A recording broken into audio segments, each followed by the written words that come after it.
a very, very quick one. I have some people who push for Anyoma State. You know, Emma, the truth, our people are not following Ihe Megano, this creation of new state for the Southeast. Our people are not following it.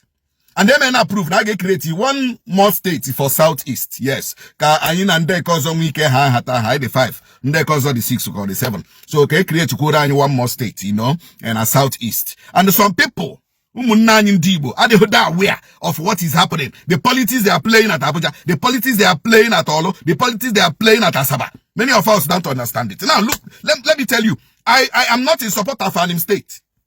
Do you know why? If the federal government creates Anyoma State, they create Anyoma State, Igbo State will lose our oil block. Igbo State now, this current Igbo State will no longer become be oil producing state. Because they create here, make capital no because I have a chop, capital Anyoma State, boro no MSA, which means, of course, or Hajabema no or don't know Hajabema, Shikwa, when I had to Anyoma State, oh. Ndo Hajabema, they show that they don't want the fact they want to remain in our zone. In fact, Hajabema said they are originally in our zone. Therefore, Onyawala created Anyoma State, yet equally Anyoma State. And as I'm talking to you now, Hajabema has refused to sign the document supporting Anyoma State. As I'm talking to you, Hajabema, buying with royal and Anyoma State here, they have refused to sign any document supporting Anyoma State. Now, after they create Anyoma State, and all will leave. All the entire, I think, 11 local governments, apart from Ohajebema Juraju, we leave Imo State. When is here Anyoma State? Anyoma State. Now, Anyoma State will include Ndanambara Juraju na Hacho Hiso. Part of Ihiala them, Ozobolo them, Oga them, Agwata them. Hasna Hacho, when he actually met with Indolo, no way actually met with Anyoma State. Unless Mageburu capital, Butere Ozobolo. No, yes, unless Mageburu capital, 8 years on all. You may Igbo State now. Jeroy Haron, where government house. You know, where they ganye, in this state, you only. Egageja salary, poor pension. Egageja run more rural roads. When rural roads are run at this state, since the inception of this government, APC, hope on the man on issue. And when rural road, this government, manage Egani, Jero government house on all. Now Anyoma State. Wasting resources, wasting money. You know? When you go to Anyoma State, when you go to need the government house on all. No, probably. Onwe ke ihe dio hashiri batakwa echi as a governor. Ye je ro government house na Mbise, chowa Mbise state. Mono so kwa uru governor echi, me je ro government house na Mbitolu, chowa Mbitolu state. It doesn't make sense. So Anyoma State, it doesn't make it. It doesn't cut it. Anyoma is the deal. I repeat, Anyoma State remains the deal. Because in Anyoma State, we have found our lost brothers and sisters. In Anyoma State, we have found our lost brothers and sisters in Delta State. In Anyoma State, we have found our lost brothers and sisters in Ibanke, in Bini, that is Edo State. In Anyoma State, we have found our brothers and sisters in parts of Kogi that is very close to the River Niger. So what are we saying? Anyoma State is an extension of Igbo territory. Anyoma State is an extension of Igbo brotherhood. Anyoma State is bringing back our brothers and sisters that we are divided from us by River Niger, by territory, by war, by migration.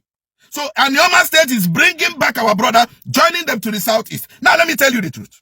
Some people that are pushing for Anyoma State are propagating and pushing the wrong narrative, a very dangerous and serious, badly insensitive narrative that the Anyoma actually is on the Southeast, which is a devilish narrative. Who told you Anyoma and the Anyoma actually in on the Southeast, na actually in on na Nebedi, na South? Who told you? What the Constitution says is create a new more state for Southeast. And not a new more state for South.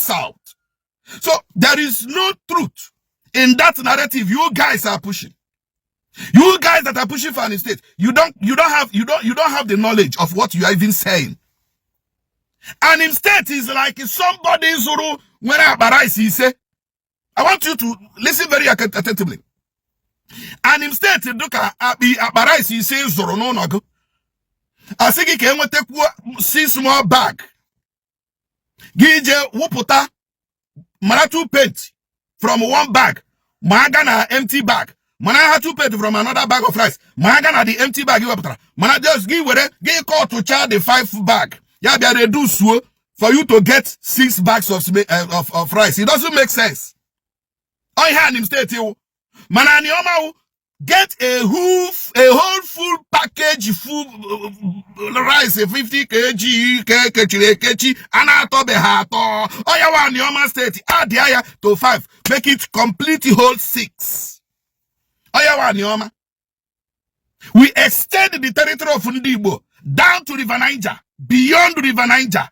Move it beyond River Niger, down to Ibanke in Edo State, down to Igala in Kogi, and our brothers, Igbo-speaking brothers in Kogi State. That is why Anyoma State is the deal.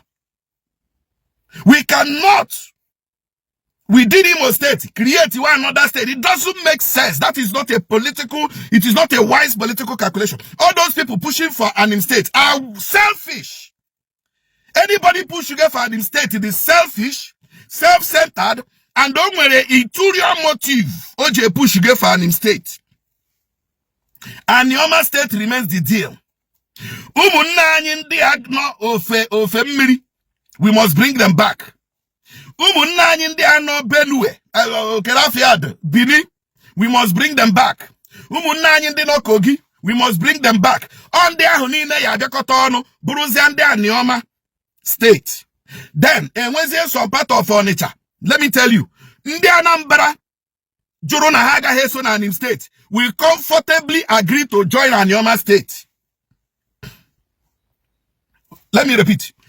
Ndi Anambra, some part of Idemili North, more South, you are joining Anyoma State. Part of furniture, you are joining Anyoma State.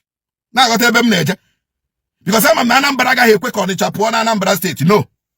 Eba where you economic base, huh? So Hamankwe. But some part of Idemili North or South, you are joining Anyoma. They will comfortably agree to join Anyoma than joining an state. Reasons best known to Goa. So what are we saying? Anyoma State is the deal. Any Igbo man that is supporting an state is selfish. Any Igbo man who not support an state is selfish. We need to go and bring back our brothers in on a Delta. Bring back our brothers in on Ibanke, Edo State. Bring back our brothers in on Kogi. They are be close to River Niger. Bring them back and give them a state so that our Igbo-ness, our Igbo nation will extend. And then we more oil producing state in Igbo, because once they can Anyoma State perfectly, the oil well of Warri belongs to us. Oh yes! Oh yes! Belongs to us. Because the capital city of Anyoma, Gabon, Nasaba. Nasaba. So what are we talking about? Can you hide your eme? Is all economically viable? No. What is happening in Olu? But a hole is happening in Asaba. A hole is happening in Asaba. So ndi wibem can you kwado na Anyoma State? Happen na anim. When hija anim eme. Anyoma is better than Anim. Anim is a waste to Ndibo, while Anyoma is a big plus to Ndibo. Udo jedo no munne Ndibo. Kemesiano.